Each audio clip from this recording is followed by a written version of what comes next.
নমস্কাৰ ছাত্ৰ ছাত্ৰীসকল, অইন এটা ভিডিঅ'লৈ তোমালোকক স্বাগতম জনাইছোঁ। ইয়াৰ আগৰ ক্লাছত আমি শংকৰদেৱ শিশু নিকেতনৰ পঞ্চমমান শ্ৰেণীৰ গণিতৰ 5B চেপ্টাৰটো আমি আলোচনা কৰিছিলোঁ। আজি আমি 5C চেপ্টাৰটো আলোচনা কৰিম। এই চেপ্টাৰটোত কি আছে? মৌলিক উৎপাদক। মৌলিক উৎপাদকনো কি বস্তু? যে আগতে আমি পাইছিলোঁ উৎপাদক, একদম সহজ ভাষাত ক'ব গ'লে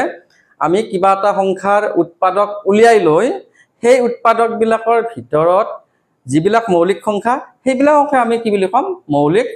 উৎপাদক বুলি ক'ম। এতিয়া উদাহৰণস্বৰূপে মই কিছুমান বস্তু কৰি দিম। ধৰা 15ৰ আমি কি উলিয়াব লাগে? মৌলিক উৎপাদক উলিয়াব লাগে। একদম আগতে যেনেকৈ কৰিছিলা ঠিক তেনেকৈ কৰিবা। কেনেকৈ কৰিম? আমি 15ৰ মৌলিক উৎপাদক উলিয়াব লাগে। প্ৰথমতে আমি উৎপাদকবোৰ উলিয়াই ল'ম। 15 গুণ 15, ঠিক আছে। তাৰপিছত 2 দি যাবনে? 2 দিতো নাযায়। এইবাৰ 3 দি যাব নিশ্চয়। 3 5 গুণ 15, 3 5 গুণ 15। আৰু তাৰপিছত যাব নেকি? 4 দি নাযায়। তাৰপিছত আকৌ কি যাব? 5 3 গুণ 15, উল্টা হৈ গ'ল না? 3 পূৰণ 5 আৰু 5 পূৰণ 3। যেতিয়াই উল্টা হৈ যায় তেতিয়াই আমি ষ্টপ কৰি দিম। আগতে আমি কৰি দিছোঁ আগৰ ক্লাছটোত। এতিয়া 15ৰ উৎপাদকবোৰ কি হ'ব?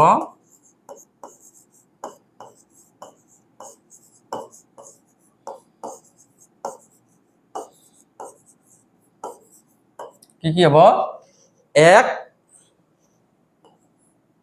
1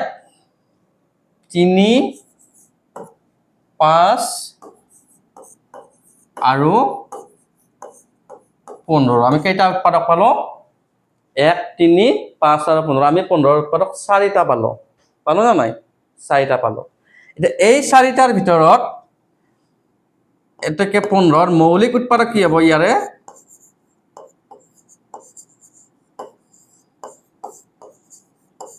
15ৰ মৌলিক উৎপাদক কি হ'ব? এইকেইটাৰ ভিতৰত কোনটো মৌলিক? 1টো মৌলিক নহয়, 3টো মৌলিক আৰু 5টো মৌলিক। 15টো মৌলিক নহয়, গতিকে ইয়াৰে মৌলিক উৎপাদক কি হ'ল? 3 আৰু 5। বুজি পালা? একদম সহজ কথা। সেইটো হ'ল কি? আমি প্ৰথমতে উৎপাদকবোৰ উলিয়াই ল'ম। লৈ সেই উৎপাদকবিলাকৰ ভিতৰত যিকেইটা মৌলিক আছে সেইকেইটাক আমি কি বুলি ক'ম? মৌলিক উৎপাদক বুলি ক'ম। একেবাৰে সহজ, তোমালোকে বেছি মাথাত সোমাই নল'বা। কিন্তু এটা কথা কি, মৌলিক উৎপাদকত প্ৰকাশ কৰা আৰু মৌলিক উৎপাদক উলিওৱাৰ মাজত এটা ডিফাৰেঞ্চ আছে। সেইটো তোমালোকে জানি ল'ব লাগিব। মৌলিক উৎপাদক উলিওৱা অলপ বেলেগ বস্তু আৰু মৌলিক উৎপাদকত প্ৰকাশ কৰা সেইটো বেলেগ বস্তু। অ'কে, মই কৈ আছোঁ বাৰু তোমালোকক। এইটো হ'ল আমাৰ মৌলিক উৎপাদক আমি উলিয়ালোঁ।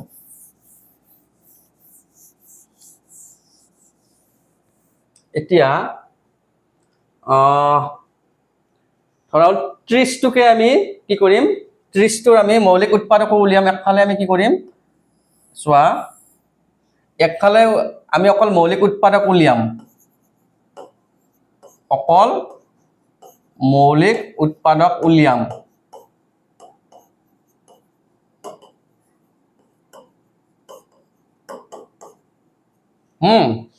আৰু একফালে কি কৰিম? সেই 30টোৰে আকৌ কি কৰিম? মৌলিক উৎপাদকত প্ৰকাশ কৰিম। মৌলিক উৎপাদকত প্ৰকাশ কৰিম।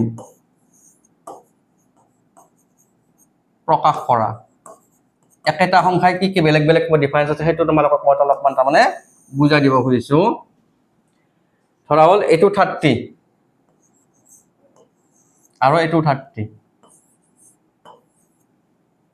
প্ৰথম কথাটো আমি কি কৰিম? আমি 30ৰ মৌলিক উৎপাদক উলিয়াম। 30ৰ মৌলিক উৎপাদক উলিয়াব লাগিলে আমি কি কৰিম? আগৰ নিচিনাকে 30ৰ উৎপাদকবোৰ উলিয়াই ল'ম প্ৰথমতে। একেদি যাবনে? 31 গুণ 30, 2 দি নিশ্চয় যাব, কাৰণ ইয়াতে এককৰ ঘৰত শূন্য আছে।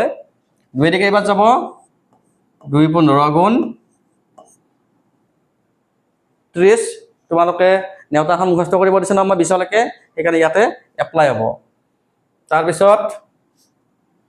3 দি যাব নেকি 3 দি 3 10 গুণ 30 3 10 গুণ 30 4 দি যাব নেকি 4 দি নাযায় 5 দি যাব নেকি 5 6 গুণ 30 হল আকৌ 6 দি যাব 6 5 গুণ 30 উল্টা হৈ গল না গতিকে আমি কি কৰিম আৰু এটা ষ্টপ কৰি দিম এতিয়া আমি কি কৰিম 30 ৰ উৎপাদকবোৰ উলিয়াম 30 ৰ উৎপাদকবোৰ কি হ'ব এতিয়া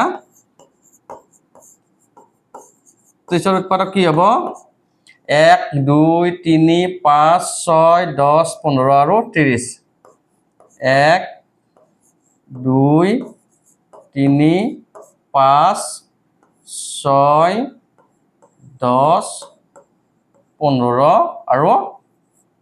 30 হৈ গল 30 ৰ উৎপাদকবোৰ আমি উলিয়াই দিলো তাৰে ভিতৰত মৌলিক উৎপাদক কোনটো তাৰে ভিতৰত মৌলিক কোনটো ইয়াৰে চোৱা 2 টো মৌলিক 3 টো মৌলিক 5 টো মৌলিক আৰু আছে নেকি আৰু তো মৌলিক নাই আৰু বেলেগ মৌলিক নাই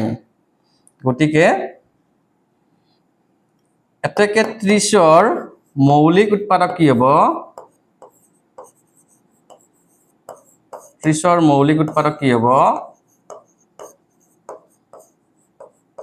মৌলিক উৎপাদক কি হ'ব 2 3 আৰু 5 2 3 আৰু 5 আমি এটো মৌলিক উৎপাদক উলিয়ালো বুজি পাইছা না এটো হল মৌলিক উৎপাদক উলিওৱা যদি মৌলিক উৎপাদক উলিয়াও বুলি কয় তেনেকে 2 নম্বৰ গিটা 2 নম্বৰটো মৌলিক উৎপাদক উলিয়াব দিছে নহয় 2 নম্বৰ গিটা আমি এনেকে কৰিব লাগিব ঠিক আছে আকৌ যদি মৌলিক উৎপাদকত প্ৰকাশ কৰা বুলি কয় তেতিয়া আমি অকল বেলেগকে কৰিম হেতু চাবা এবাৰ কেনেকে কৰিম এটো হল মৌলিক উৎপাদক উলিয়ালো হে 30 সংখ্যাটোৰ আমি কি কৰিলো মৌলিক উৎপাদক উলিয়ালো কি পালো 2 3 আৰু 5 পালো এতিয়া আহিল মৌলিক উৎপাদকত প্ৰকাশ কৰা এটা মৌলিক উৎপাদকত প্ৰকাশ কৰা বুলি যদি কয় তেতিয়া আমি কি কৰিম জানানে প্ৰথমতে আমি ছুটি হৰণৰ নিয়মে কৰিম বাৰু প্ৰথমতে আমি 2 এৰে হৰণ যায় না চাম 2 এৰে যিমান বাৰ হৰণ যায় সিমান বাৰে কৰিম আমি উদাহৰণ কৰিলে গম পাবা তাৰ পিছত আমি 3 দি চাম যায় না নাযায় হৰণ যায় না নাযায় 3 দি যেইবাৰ হৰণ যায় সিমান বাৰে আমি 3 দি হৰণ কৰিম তাৰ পিছত 5 দি কৰিম তাৰ পিছত 7 দি যায় না নাযায় চাম তাৰ পিছত 11 দি যায় না চাম আমি এইবিলাক মৌলিক সংখ্যা দি যায় না নাযায় আমি হেনেকে গৈ থাকিম ঠিক আছে অংকবিলাক কৰিলে তোমালোকে গম পাবা এতিয়া চাবা 30 ৰ যেটা মৌলিক উৎপাদকত প্ৰকাশ কৰা বুলি কৈছে আমি কেনেকে কৰিম ছুটি হৰণৰ নিয়মেদি আমি এনেকে ছুটি হৰণৰ নিয়মে 30 টো লিখি লম তাৰ পিছত একটো বাদ দিয়া তাতে একৰাজি সবকৈ যায় একটো বাদ দিয়া আমি দূৰ পৰা আৰম্ভ কৰিম 2 দি হে সংখ্যাটো হৰণ যাব না নাযায় চোৱা 2 দি হৰণ যাব কাৰণ যেহেতু এককৰ ঘৰত শূন্য আছে হেতু 2 দি হৰণ যাব 2 দি হৰণ যাব কেইবাৰ যাব 2 গুণ 2 3 2 গলে 1 শূন্যতৰ লগ লাগি কিমান 10 হল 2 দি এবাৰ কেইবাৰ যাব 2 5 গুণ 10 আমি যিমান বাৰ সেই বাৰটোক এবাৰ আকৌ 2 দি যায় না চাব লাগিব আমি 2 দি যিমান বাৰ যায় সিমান বাৰে কৰি থাকিম 3 দি যিমান বাৰ যায় সিমান বাৰে কৰি থাকিম 5 দি যিমান বাৰ যায় সিমান বাৰে কৰি থাকিম এতিয়া আমি 15 পালো 15 টো আকৌ 2 দি যায় না চোৱা আকৌ চোৱা 2 দি যায় না নাযায় 15 টো 2 দি নাযায় গতিকে এবাৰ যেহেতু 2 দি নাযায় এবাৰ 3 দি যায় না চোৱা 3 দি যাব নিশ্চয় 3 5 গুণ 15 এবাৰ আমি হেতু কি কৰিম এবাৰ আমি 3 দি কৰিম এবাৰ 3 দি 3 5 গুণ 15 হৈ গল ইয়াতে আমি কি পালো এটা মৌলিক সংখ্যাই পাই গলো যেতিয়া মৌলিক সংখ্যা এটা পাই যোৱা এতিয়া আৰু হৰণ কৰিব দৰকাৰ নাই হৈ গল এতিয়া এতেকে 30ক যদি আমি মৌলিক উৎপাদকত প্ৰকাশ কৰা বুলি কয় কি কৰিম 30 সমান এই যিমান বাৰ তুমি হেৰি কৰিছা যিমান বাৰ মানে এইবিলাকে হৰণ কৰিছা গোটেইকেইটা পূৰণ কৰি দিয়া 2 পূৰণ 3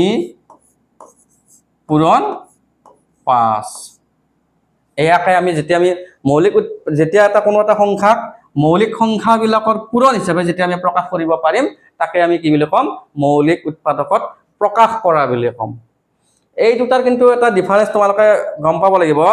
মৌলিক উৎপাদকত প্ৰকাশ কৰা বুলি ক'লে আমি এনেকে কৰিব লাগিব আৰু যদি অকল মৌলিক উৎপাদক উলিয়াব দে আমি এনেকৈ কৰিম বুজি পালা ডিফাৰেন্সটো বুজি পালানে এইকেইটা চোৱা 1 নম্বৰটো কি দিছে তলত সংখ্যাবোৰক মৌলিক উৎপাদকত প্ৰকাশ কৰা মৌলিক উৎপাদকত প্ৰকাশ কৰা বুলি ক'লে আমি এনেকৈ ছুটি এনেকৈ কৰিম আৰু মৌলিক উৎপাদক উলিয়াব বুলি ক'লে আমি এইবিলাক এই চিষ্টেমত কৰিম ঠিক আছে এবাৰ আমি নেক্সট এটা কৰি চাওঁ যিকোনো এটা কৰি চাওঁ আমি এবাৰ কোনটো কৰিম 175 আমি মৌলিক উৎপাদকত প্ৰকাশ কৰিম এবাৰ 175 আমি মৌলিক উৎপাদকত প্ৰকাশ কৰিম ঠিক আছে কিহত মৌলিক উৎপাদকত প্ৰকাশ কৰিম তাৰমানে ছুটি আহৰণৰ নিয়মে আমি কৰি চাম এতিয়া সমাধান বুলি দি পেলাই তোমালোকে সব অংক কৰাৰে কিছুমান সিস্টেম থাকে সেই হিচাপত সিস্টেমেটিকভাৱে কৰিলে ভাল হয় ডিসিপ্লিনটো মেইনটেইন হয় তাতে সেইকাৰণে ডিসিপ্লিনটো মেইনটেইন কৰি পেলাই অংকটো কৰিবৰ কাৰণে চেষ্টা কৰিবা এতিয়া আমি কি কৰিম 175 হক আমি ছুটি হৰণ কৰিম প্ৰথম কথা দুয়েদি যায় না চাব লাগিব যেহেতু এককৰ ঘৰৰ সংখ্যা যেটো অংক আছে হেতু যেহেতু দুয়েদি না যায় গতিকে হেতু দুয়েদি না যায় ঠিক আছে এইবাৰ আমি 3 দি যায় না চাম 3 দি এটা সংখ্যা হৰণ যায় না যায় কেনকা গম পাম আমি অংকবিলাক যোগ কৰি দিম যেতে ইয়াতে 175 ত কি অংক আছে 175 হক 3 দি হৰণ যাব না যায় আমি কেনেকৈ গম পাম এই অংকবিলাকক আমি যোগ কৰি দিম যেনে 1 + 7 + 5 এই যিকিটা অংক আছে সেই অংককেইটাক আমি যোগ কৰি দিম যোগ কৰিলে কিমান পাম 7 * 1 = 8 8 * 5 = 13 এই যোগফলটোক যদি 3 দি হৰণ যায় গোটেই সংখ্যাটোক 3 দি হৰণ যাব 13 ক 3 দি হৰণ না যায় গতিকে 175 বা 175 ক 3 দি হৰণ না যায় 3 টো গল 5 দি যায় না চাম 5 দি সোয়া 5ত এককৰ ঘৰত যদি 0 আৰু 5 থাকিলে সংখ্যাটোক 5 দি হৰণ যায় গতিকে ইয়াতে আমি 5 দি হৰণ এই সংখ্যাটোক 5 দি হৰণ যাব 5 দি কিমান বাৰ যাব সোয়া 5 × 3 = 15 কিমান ৰল 17 ৰ পৰা 15 গলে 2 25 হল 2 ৰ পাছত কিমান যাব 5 × 5 = 25 হৈ গল না এটা কিমান পালো 35 পালো এই 35 আকৌ কি হেৰি যাব 2 দি যাব নেকি 2 দিটো না যায় 3 দি না যায় 3 * 5 = 8 3 দিও না যায় এবাৰ আকৌ 5 দি যাব 5 × 7 = 35 এই 7টো মৌলিক সংখ্যা পাই গলো না মৌলিক সংখ্যা যেহেতু পাই গলো আৰু দৰকাৰ নাই হৰণ কৰিবৰ কাৰণে এতেকে 175 সমান কিমান হ'ব 5 পূৰণ 5 পূৰণ 7 5 পূৰণ 5 পূৰণ 7 বুজি পালা এটুক আমি কি কৰিলো মৌলিক উৎপাদকত প্ৰকাশ কৰিলো ক্লিয়াৰ বুজি পালা এইবাৰ মৌলিক উৎপাদকত প্ৰকাশ কৰা আৰু কি আছে 6 5 5 দুইটো কৰিব পাৰিবা না এটো বাৰ কৰি দিম 6 5 6552 এবাৰ সবা কিমান আছে 6552 যিমানে ডাঙৰ সংখ্যা নহওক কিয় তোমালোকে কৰি যাবা খালি নিজৰ সিস্টেমত কৰি যোৱা এবাৰ আমি কি কৰিম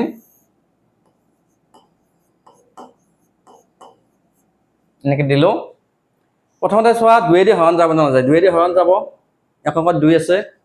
দিলো 2 দি হৰণ কৰিলো কেইবাৰ যাব 2 3 × 6 2 2 × 4 5 ৰ 4 গলে 1 15 হল 2 7 × 14 5 ৰ 4 গলে 1 15 14 গলে 1 12 হল 2 6 × 12 হল এবাৰ আকৌ 3276 আকৌ কি যাব আকৌ 2 দি যাব হৰণ আকৌ 2 দি যাব কেনেকৈ যাব 2 × 2 3 ত 2 গলে 1 12 হল 2 6 × 12 7ত কেইবাৰ যাব 2 দি 3 বাৰ যাব 2 3 × 6 7 ত 6 গলে 1 16 হল 2 8 × 16 আকৌ ইয়াতে এককৰ 8 আছে নহয় আকৌ 2 দি যাব যেতিয়ালৈকে 2 দি যায় আমি কৰি থাকিম এনেকৈ আৰু 2 দি 16 কেবাৰ 2 8 × 16 3 2 × 2 3 2 গলে 18 হল 2 9 × 18 এইবাৰ 2 দি না যায় কাৰণ এককৰ ঘৰত কি আছে এবাৰ 9 আছে এবাৰ 3 দি যায় না চাম 9 1 10 10 8 18 18 ক 3 দি যাব গতিকে এবাৰ 3 দি যাব এবাৰ চোৱা 3 গুণ 6 8 6 গ'লে 2 21 হ'ল 3 7 গুণ 21 3 3 গুণ 9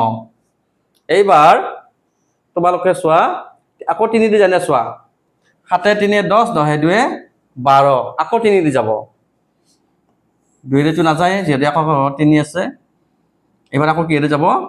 3 দি যাব 3 9 গুণ 27 3 গুণ 3 এইবাৰ যাব নেকি 3 দি যাব নেকি আৰু 9 1 10 10 তো নাযায় 4 দি নাযায় 5 দি যাব নেকি 5 দি নাযায় 7 দি যাব এইবাৰ 7 দি বিভাজন নিয়মটো তোমালোকে এতিয়া জানিব নালাগে 7 দি কৰি চাবা খালি 7ৰ ভাগটো এনেই পাই 7 গুণ 7 9 7 গ'লে 2 21 হ'ল 7 3 গুণ 21 এতিয়া আৰু কি হ'ল এইটো আমাৰ মৌলিক সংখ্যা আৰু গতিকে দৰকাৰ নাই আৰু গতিকে এটা আমি মৌলিক উৎপাদকত প্ৰকাশ কৰিলে কিমান পাম 6552 সমান কিমান হ'ব এটা একফালৰ পৰা কৰি যোৱা 2 পূৰণ 2 পূৰণ 2 পূৰণ 3 পূৰণ 3 পূৰণ 7 পূৰণ 13 চোৱা 2 পূৰণ 2 পূৰণ 2 তিনিটা 2 হ'ল না দুটা 3 সব পূৰণ চিন দে এইবিলাকৰ মাজত পূৰণ দিব লাগিব পূৰণ 7 পূৰণ 13 বুজি পালা এইটো গতিকে আমি তো মৌলিক উৎপাদকত আমি কি কৰিলো প্ৰকাশ কৰিলো এটো কয় মৌলিক উৎপাদকত প্ৰকাশ কৰা এতিয়া ইয়াতে আৰু এটা আছে 3 পূৰণ 12 এনেকৈ আছে এবাৰ চোৱাচোন এবাৰ এইবাৰ এইকেইটা এই যেটো আমাৰ হেৰি নম্বৰ দিছে এই অংকটো কেনেকৈ কৰিবা মৌলিক উৎপাদকত প্ৰকাশ কৰা কেই নম্বৰ দিছে এইটো 7 নম্বৰটো কি দিছে চোৱাচোন কেনেকৈ কৰিবা এইটো হৰণৰ নিয়মে নহয় কিন্তু এইটো 3 পূৰণ 12 এনেকৈ দিছে এতিয়া আমি কেনেকৈ দিম সমাধান 3 পূৰণ 12 টো 3 টো ভাঙিব নোৱাৰি 3 টো যেটো আমাৰ মৌলিক সংখ্যা গতিকে আমি 3 টো আমি হেনেকৈ ৰাখিম পূৰণ 12 টো ভাঙিব পাই নেকি 3 দি বা 2 দি বা হেনেকুৱা 3 4 গুণ 12 গতিকে 12 টো কেনেকৈ ভাঙিম আমি 3 পূৰণ 4 গতিকে পাৰিম না এইটো এবাৰ আকৌ 4 টোক আকৌ ভাঙিব পাৰিম কেনেকৈ 3 পূৰণ 3 4 টো কেনেকৈ ভাঙিব পাৰিম আমি 2 পূৰণ 2 হৈ গ'ল না এটা 2 2 গুণ 4 4 3 গুণ 12 12 3 গুণ 37 হৈ গ'ল গতিকে যেতিয়ালৈকে আমি মৌলিক এইকেইটা কিন্তু আমি 4টা ৰৈ যাব নোৱাৰো এইটো ষ্টেপত আমি ৰৈ যাব নোৱাৰো কিয় জানা না কাৰণ 4 টো মৌলিক সংখ্যা নহয় সেইটো আমি ভাঙিব লাগিব আমি মৌলিক সংখ্যাত ভাঙিব লাগিব 2 হ'ব লাগিব থাকে 3 5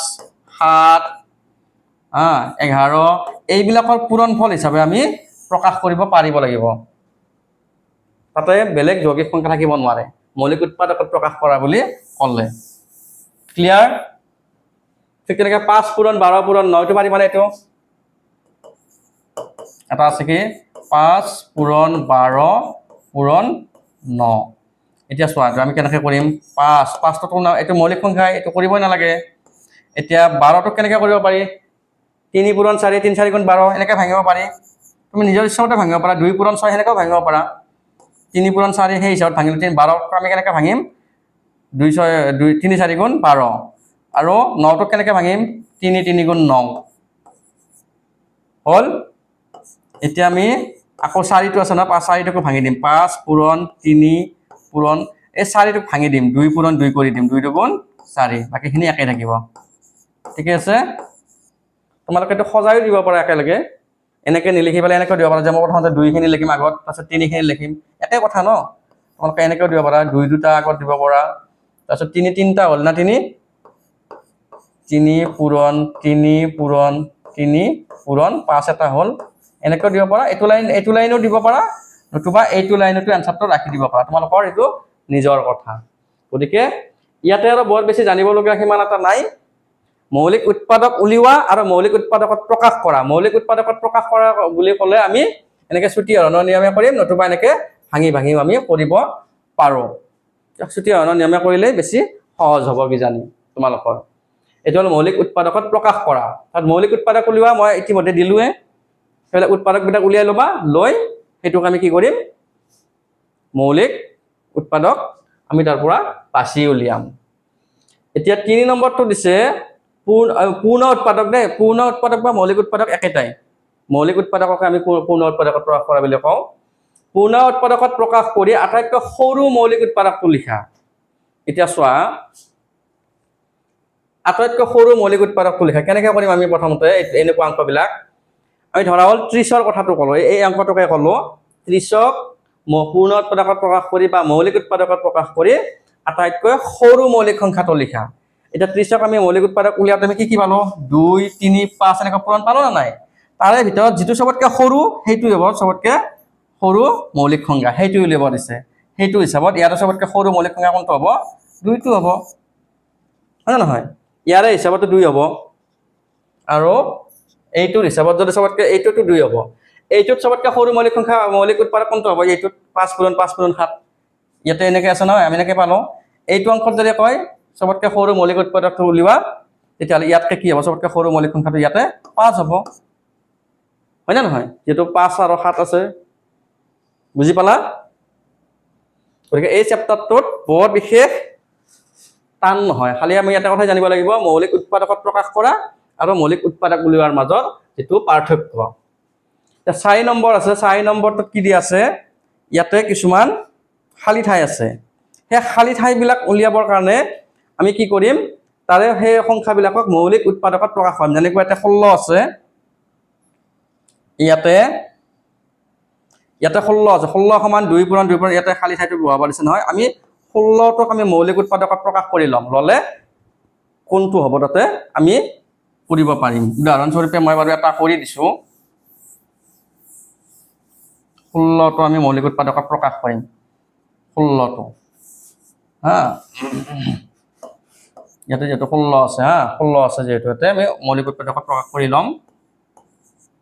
2 8 গুণ 16 আকৌ 8 আকৌ যাব ন 2 4 গুণ 8 আকৌ 2 2 গুণ 4 এতেকে 16 মানে কিমান পালো আমি 2 4টা পালো 1 2টা 2 3টা 2 4টা 2 আমি এটা মৌলিক উৎপাদকত প্ৰকাশ কৰি ললো ইয়াতে চোৱাচোন 3টা 2 আছে না ইয়াতে 3টা 2 আছে গতিকে খালি জায়গাটোত কি হ'ব 3টা 2 আছে খালি জায়গাটোত কি হ'ব আৰু এটা 2 আমি ইয়াতে বহাই দিব লাগিব বুজি পালা না প্ৰথমতে আমি উৎপাদকত উলিয়াই লম তাৰ পিছত মৌলিক উৎপাদকত উলিয়াই লম তাৰ পিছত আমি হেৰি কৰিম হল বাকি এটা তোমালোকে নিজে কৰিবাচোন বাৰু যে 63 এই 63টো কি হ'ব হেইটো চোৱাচোন 63 কিমান হ'ব মই এটো কৰি দিম 63 আমি মৌলিক উৎপাদক উলিয়াই লম 2 এটো না যায় 3 দি যাব 3 দুগুণ 6 3 গুণ 3 21 আকৌ 3 দি যাব 3 7 গুণ 21 এতেকে এতেকে কিমান হল 63 মানে কিমান হল 3 পূৰণ 3 পূৰণ 7 3 পূৰণ 3 পূৰণ 7 ইয়াতে চোৱাচোন ইয়াতে দুটা 3 আৰ 7 এতে 3 আৰ 7 হৈ আছে এটা কোনটো নাই আৰু এটা 3 দিব লাগিব বহাই দিব লাগিব ইয়াতে বুজি পালা গতিকে একেবাৰে সহজ প্ৰথমতে তোমালোকে মৌলিক উৎপাদকত উলিয়াই লবা মৌলিক উৎপাদকত প্ৰকাশ কৰিবা তাৰপিছত খালি ঠাই যি বহাব লগা আছে সেই হিচাপত বহাই দিবা হল কিবা যদি ইয়াতে এইটো চেপ্টাৰত যদি কিবা নোৱাৰা থাকে মোক কমেন্টত দিলে হল সেইটো মই এটা এক্সট্ৰা এটা ক্লাছ হেতুৰ কাৰণেও কৰিম ধন্যবাদ